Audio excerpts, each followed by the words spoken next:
आपले सगळेच दुखणे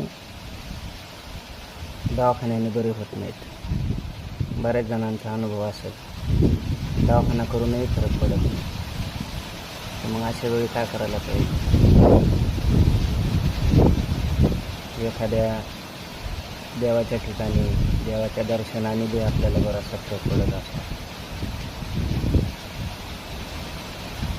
आता देवाचं दर्शन करायचं म्हणजे त्याला विश्वास पाहिजे. असं होईल, खरंच असं असतं का, असं जर मनात शंका असली तर मग त्याच्या मनात जशी शंका असेल तसं त्याच्या जीवनात घडत असतं. कारण जसा आपण विचार करतो तसंच आपल्या जीवनात घडतं.